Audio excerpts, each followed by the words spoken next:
જય શ્રી કૃષ્ણ. કેમ છો બધા? આજે આપણે બનાવીશું ફ્રેન્ચ ફ્રાઈઝ. તો ચાલો શરૂ કરીએ. એના માટે મેં મીડિયમ સાઇઝના બટેટા લઈ લીધા છે. બટેટાની છાલ કાઢી અને લાંબી સ્લાઇસમાં કટ કરી લેવાના છે. તમે જોઈ શકો છો આ રીતે 2 બટેટાને સરસ કટ કરી લેવાના છે.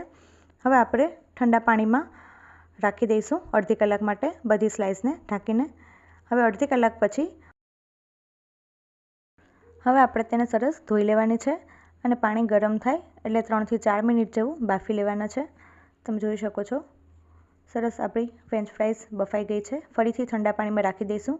ફરીથી 2 થી 3 વખત ધોઈ લેવાનું છે અને સ્વચ્છ કપડા ઉપર આ રીતે પાથરી અને કોરી કરી લઈશું. બધું પાણી નીતરી જાય તે રીતે. હવે સરસ બધું પાણી નીતરી ગયું છે. તમે જોઈ શકો છો. હવે 1 ચમચી ચોખાનો લોટ અને 1 ચમચી કોર્નફ્લોર નાખી દઈશું. સરસ મિક્સ કરી લઈશું. તેલ ગરમ થાય એટલે ફૂલ આંચ ઉપર તળી લેવાના છે બધા ગોલ્ડન બ્રાઉન થાય ત્યાં સુધી. હવે તેમાં ઉપરથી સ્વાદ પ્રમાણે થોડું મીઠું નાખી દઈશું અને થોડો મેગી મસાલો એડ કરી સરસ મિક્સ કરી લેવાનું છે.